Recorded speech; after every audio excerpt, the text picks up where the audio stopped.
बघूया बातम्यांचा वेगवान आढावा मुलुक महाराष्ट्र सुपरफास्ट। बोरिवली रेल्वे स्टेशनवर एका होमगार्डनं वृद्ध प्रवाशाचा जीव वाचवलाय।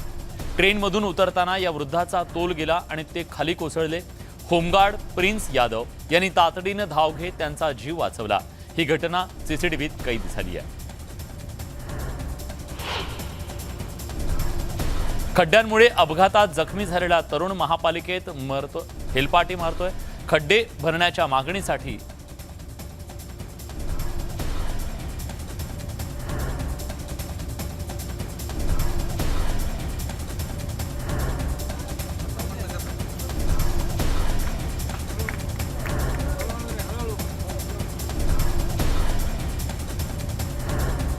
माथेरानमधील बंद झालेली ई रिक्षा पुन्हा सुरू होणार आहे। माथेरानमधल्या या रिक्षा सेवेमुळे सर्वसामान्यांना मोठा दिलासा मिळणार आहे। सर्वोच्च न्यायालयाच्या आदेशाने माथेरानमध्ये 3 महिन्यांसाठी प्रायोगिक तत्वावर ई रिक्षा सुरू झाली, मात्र त्याची मुदत ही 4 मार्चला संपल्यानंतर ई रिक्षा सेवा बंद झाली। ती सुरू करण्यासाठी माथेरान श्रमिक रिक्षा संघटनेने भाजप आमदार किसन कथोरे यांची भेट घेतली। यावेळी कथोरे यांनी तात्काळ रायगड जिल्हाधिकारी आणि संनियंत्रण समितीशी चर्चा केली। यावेळी 1 वर्षासाठी ही ई रिक्षा पुन्हा सुरू होण्यासाठी संनियंत्रण समिती न्यायालयात ॲफिडेव्हिट देण्यासाठी सकारात्मक असल्याची माहिती मिळते।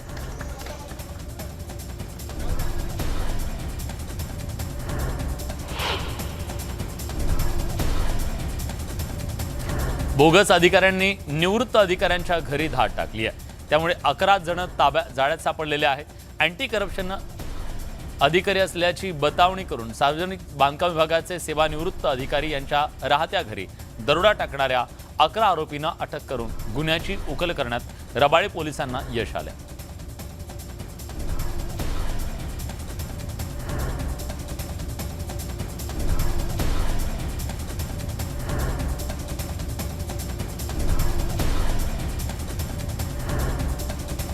तर अधिकारी असल्याची बतावणी करत अधिकाऱ्याच्याच घरी धाड टाकण्याचा हा जो प्रकार होता तो या सगळ्यांच्या अंगलट आलेला आहे। पोलिसांनी तातडीनं या सगळ्याची दखल घेत हा भांडाफोड केलेला, पर्दाफाश केलेला आहे। सगळ्यांचा 11 जणांना पोलिसांनी ताब्यात घेतलेला आहे आणि त्यामुळे अधिकारी असल्याची बतावणी करणाऱ्या या सगळ्यांना आता कायदेशीर बाबींचा आणि खऱ्याखुऱ्या अधिकाऱ्यांचा कायदेशीर दंड त्यांना होणार आहे। आणि या सगळ्या प्रकरणामध्ये पोलिसांनी जी तत्परता दाखवलेली आहे त्यामुळे पोलिसांचं सुद्धा कौतुक केलं जात आहे।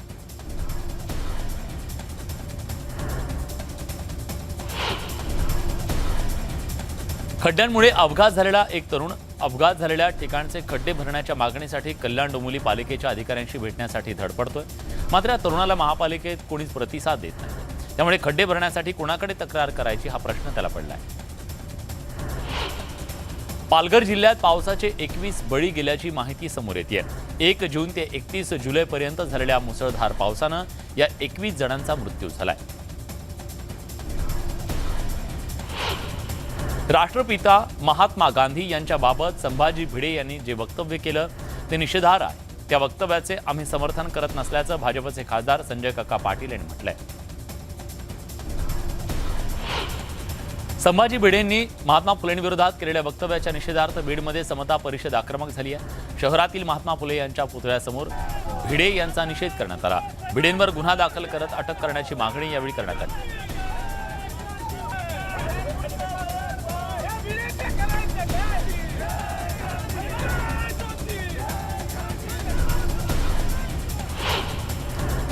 संभाजी भिडेंनी महात्मा गांधींविषयी केलेल्या वक्तव्याचा निषेध व्यक्त करण्यासाठी हिंगोलीत काँग्रेसनं जोरदार आंदोलन केलं।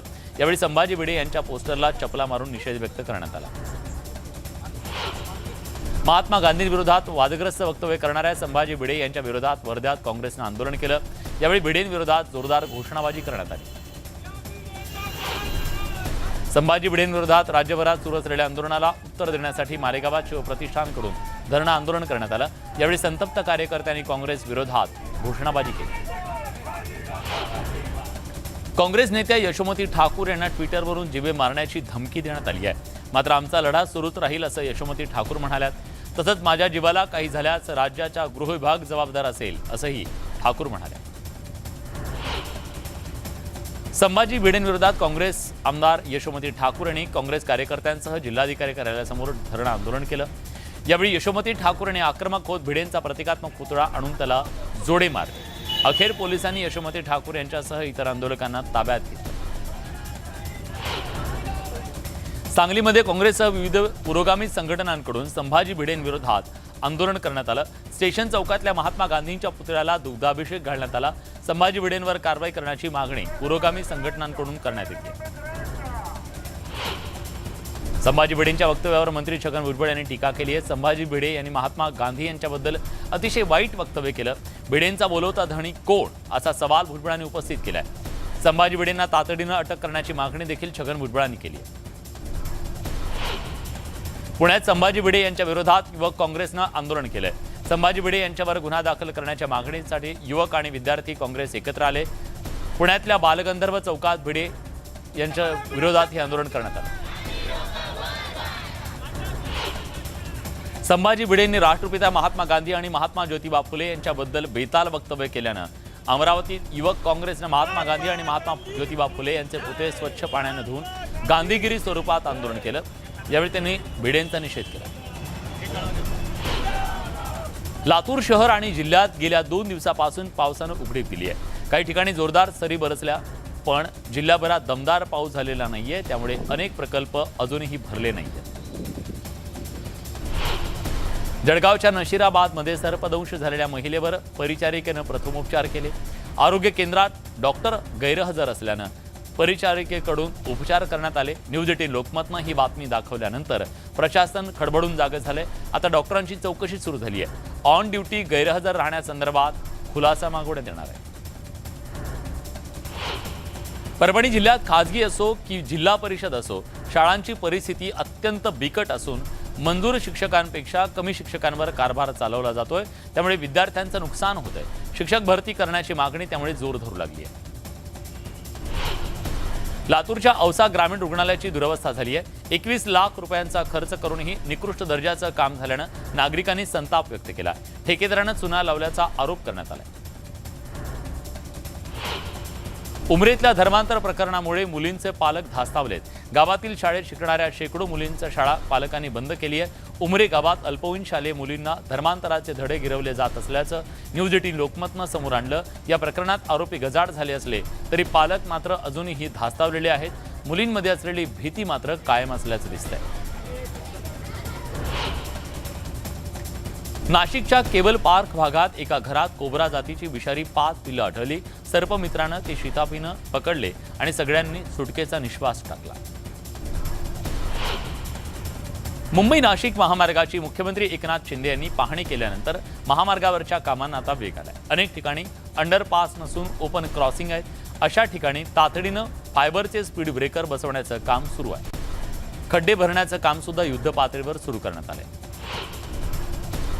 नांदगाव शहरात गढूळ पाणी पुरवठा होत असल्यानं महिला संतप्त झाल्या असून सकाळी महिलांनी रस्त्यावर उतरून आंदोलन केलं। महिलांनी नांदगाव छत्रपती संभाजीनगर मार्गावर रस्ता रोको करत स्वच्छ पाणी पुरवठा करण्याची मागणी केली। गोंदिया जिल्ह्यात रविवारी कोतवाल भरतीची परीक्षा घेण्यात आली। परीक्षेच्या दरम्यान जिल्हा परिषद शाळा अर्जुनी मोरगाव इथं परीक्षा केंद्रावर कॉपी प्रकरण उजेडात आलं। स्वतः उपविभागीय अधिकाऱ्यांनी परीक्षार्थींना कॉपी पुरवल्याचा गंभीर प्रकार समोर आला। उपविभागीय अधिकाऱ्यांच्या दालनात 2 ते 3 तास ठिय्या आंदोलन ठोकण्यात आलं। परिणामी आज लागणारा निकाल तुर्तास थांबवून त्यावर चौकशी अंतिम निकाल जाहीर करण्याची भूमिका प्रशासनाने घेतली आहे।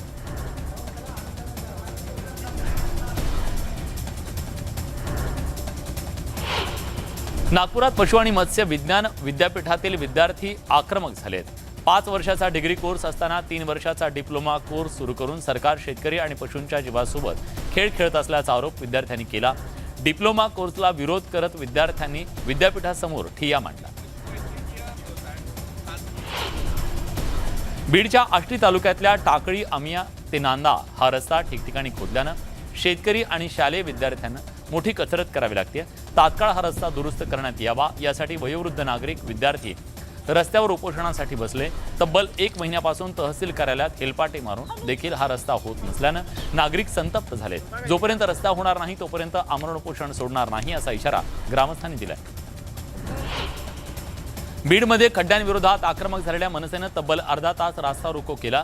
यावेळी पोलीस आणि मनसे कार्यकर्त्यांमध्ये झटापट झाली। खड्डे न बुजवल्यास तीव्र आंदोलनाचा इशारा यावेळी दिला गेला। सोलापूरच्या बार्शीमध्ये गावठाण जमिनीवर पानगाव ग्रामस्थांनी रास्ता रोको केला। इथल्या गायरान जमिनीवर राहणाऱ्या नागरिकांना अतिक्रमण काढण्याच्या नोटिसा बजावण्यात आल्या। त्या विरोधात आंदोलन करण्यात आलं। अतिवृष्टीने शेतीचं नुकसान झालं, अनेकांचे संसार उद्ध्वस्त झाले, मात्र शेतकऱ्यांच्या दारी सरकारी मदत पोहोचली नाही। त्या विरोधात यवतमाळमध्ये मनसे कार्यकर्त्यांनी जिल्हाधिकारी कार्यालयावर मोर्चा काढला। धाराशिव शहरातील प्रभाग क्रमांक 4 आणि 5 मध्ये रस्ते नाले नसल्यानं स्थानिकांना मोठा त्रास सहन करावा लागतोय। या विरोधात संतप्त नागरिकांनी नगर परिषद कार्यालयावर धडक मोर्चा काढला।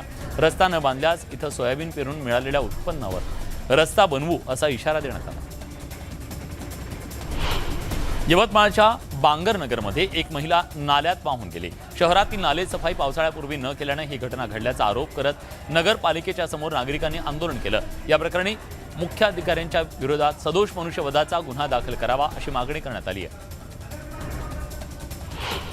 धुळे जिल्ह्यातल्या साहूर इथं जिल्हा परिषदेच्या शाळेत शिक्षक नसल्यानं विद्यार्थ्यांचं प्रचंड नुकसान होत आहे।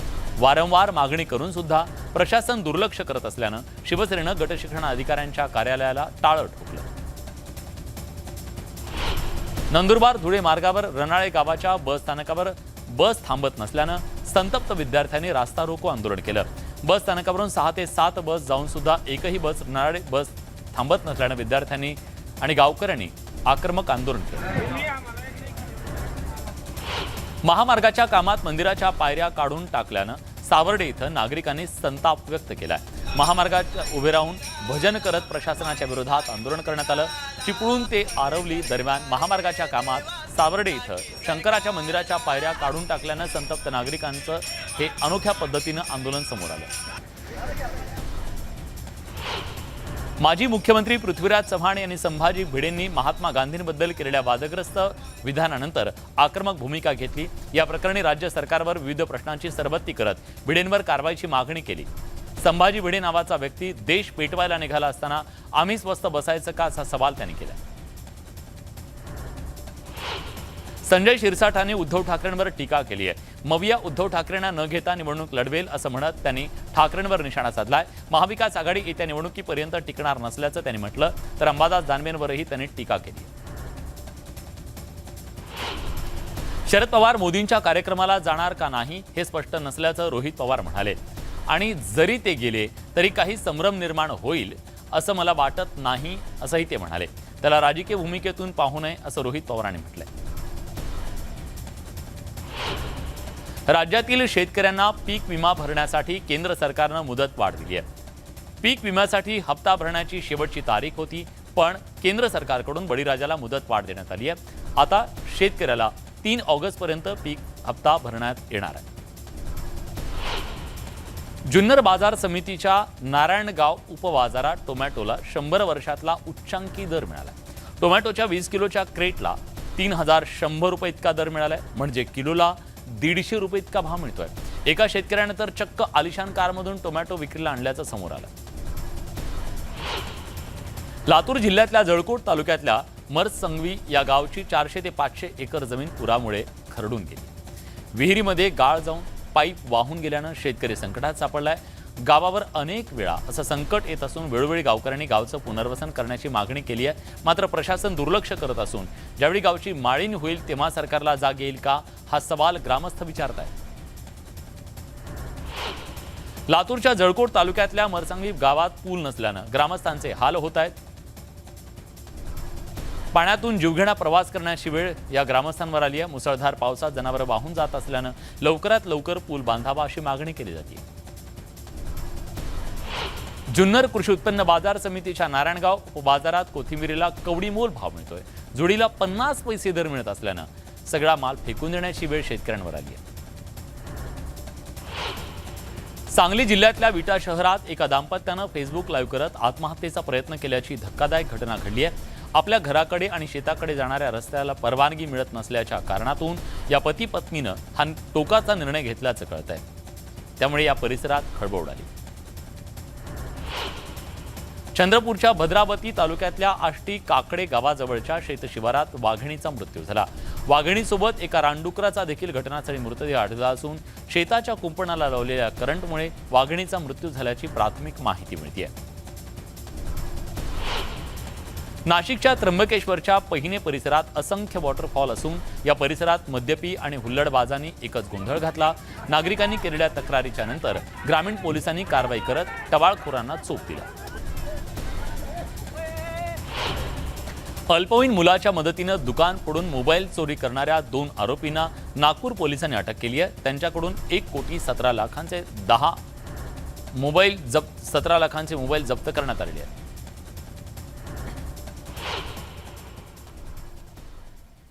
रिलायन्स रिटेलनं नवीन जिओ बुक 4G बाजारात आणलंय. त्याचं खास वैशिष्ट्य